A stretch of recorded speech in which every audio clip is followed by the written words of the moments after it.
នេះខ្ញុំប្រកាសណាក៏សូមចូលខ្លួនមកធ្វើជាវីដេអូផ្ញើសារទៅដល់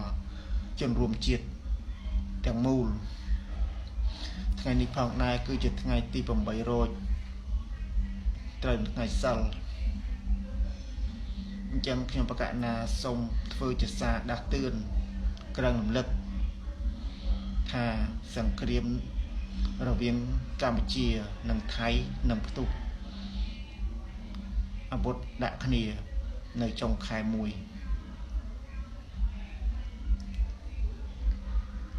ខែ2គឺត្រង់ទីធំណាស់អាវុធផ្ទុះលើកនេះគឺត្រង់ទីធំយូរអញ្ចឹងខ្ញុំប្រកាសណាក៏សូមផ្ដាំខេត្តដែលជាប់នឹងព្រំប្រទល់ថៃឬខេត្តបន្ទាប់អាចនិយាយថាខេត្តទី2ខេត្តទី3អញ្ចឹងសូមឲ្យមានការប្រុងប្រយ័ត្នទាំងអស់គ្នាអញ្ចឹងសូមឲ្យត្រៀមនៅស្បៀងថ្នាំសង្កូវត្រៀមទាំងអស់គ្នាណាព្រោះសង្គ្រាមនឹងកើតឡើងនៅពេលវេលាខាងមុខក្នុងខែ1តទៅគឺចុងខែ1នេះតទៅ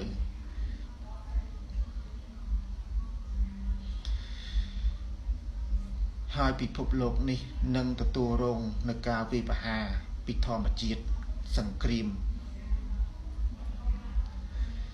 ប្រទេសធំៗនៅលើពិភពលោកនឹងបញ្ឈរមុខដាក់គ្នាបង្កជាសង្គ្រាមក្នុងនោះក៏មានប្រទេសកម្ពុជាយើងផងដែរហើយគ្រោះធម្មជាតិនឹងកើតឡើង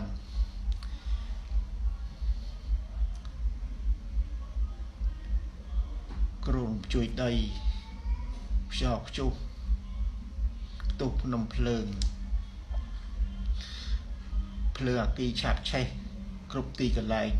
គឺអាចនិយាយថាជាភ្លើងឆេះកាលចាប់ពីឆ្នាំ2021នេះតទៅគ្រោះធម្មជាតិនឹងកាច់សាហាវទៅ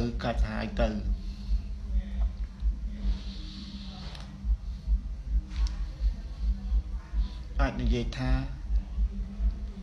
ឈាមដាប់ពោះដំរីនៅទន្លេ4មុខអញ្ចឹងពាក្យបន្តទៀតខ្ញុំប្រកាសណាមិនលើកឡើងទេ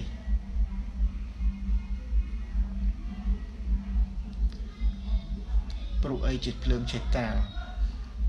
ដល់ពេលវេលាហើយដែលត្រូវរែងបីដូចរែងអង្គរ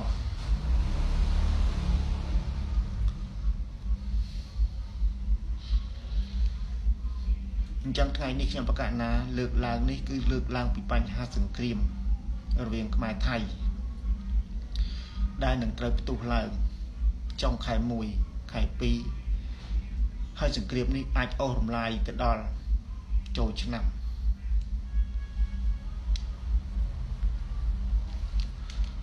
មិនងាយចប់ណាស់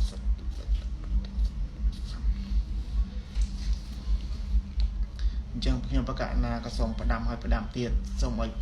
ត្រៀមនៅអាហារហូបចុកថ្នាំសង្កូវឲ្យបានគ្រប់គ្នាណាខ្ញុំប្រកាសណាលើកឡើងនេះគឺជាសារមួយដាស់តឿនសូមឲ្យត្រៀមទុកព្រោះអីរាជរដ្ឋាភិបាលយើងមិនអាចផ្ដល់នៅស្បៀងឲ្យយើងគ្រប់គ្រាន់រហូតទេព្រោះអីតែប្រទេសជាតិកាត់ការសង្គ្រាមកើតឡើងខ្លួនយើងគឺត្រូវតែជួយខ្លួនយើងនឹងថាខ្លួនពីពឹងខ្លួនអញ្ចឹងយើងត្រូវធៀបខ្លួនឯងខ្លះ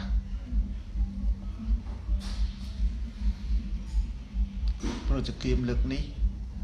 គឺយូរហើយធំចឹងខ្ញុំប្រកាសណាមិនអាចនិយាយថាធំប៉ុណ្ណាឬយូរប៉ុណ្ណាទេគ្រាន់តែសារមួយសម្រាប់ដាស់តឿនសូមឲ្យមានការប្រុងប្រយ័ត្នទាំងអស់គ្នាចុងខែ1នេះ នឹងទៅផ្ទុះសប្តាហ៍ថ្ងៃនេះគឺវាកំពុងតែវាបហាមកលើយើងជាបន្តបន្ទាប់ជាហោហែ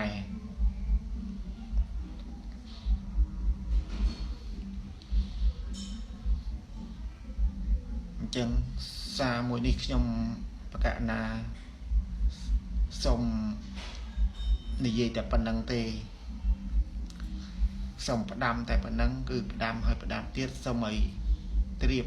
នៅស្បៀងអាហារហូបចុកថ្នាំសង្កូវសម្រាប់ជាបាលជំងឺគ្រុនក្តៅគ្រុនអីចឹងទៅណាអញ្ចឹងខ្ញុំប្រកាសណាលើកឡើងតែប៉ុណ្្នេះទេជាចុងក្រោយនេះខ្ញុំប្រកាសណាក៏សូមបួងសួងដល់ពុទ្ធសបរមីវត្ថុស័ក្តិសិទ្ធិថែរក្សាលើទឹកដីសវណ្ណភូមិនេះក៏សូមលោកជួយថែរក្សាបីបាច់ដល់កងទ័ពខ្មែរយើងទាំងមូលព្រមទាំងប្រជាពលរដ្ឋខ្មែរទាំងអស់សូមឲ្យលោកទទួលបាននូវសុខសวัสดิភាពគ្រប់គ្នាឈ្នះនៅមេសត្រូវសៀម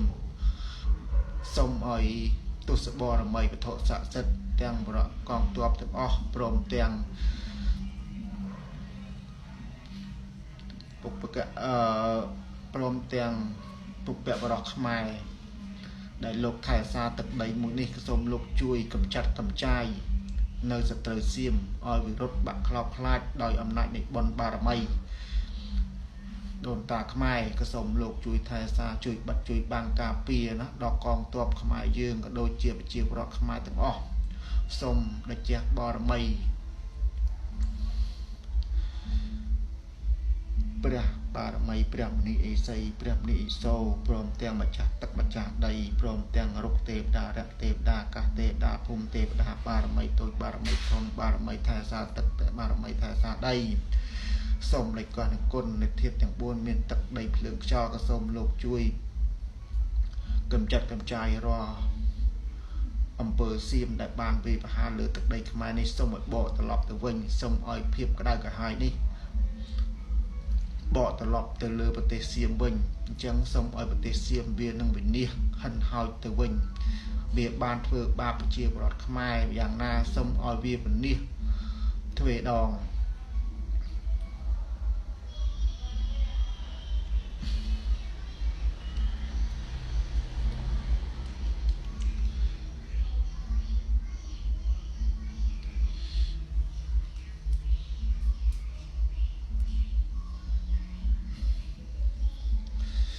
ចឹងខ្ញុំប្រកាសណាក៏មានសារផ្ដាំផ្ញើតែប៉ុណ្្នឹងទេសូមឲ្យមានការប្រុងប្រយ័ត្នទាំងអស់គ្នាណាហើយសូមឲ្យសុខឲ្យចម្រើនគ្រប់គ្នា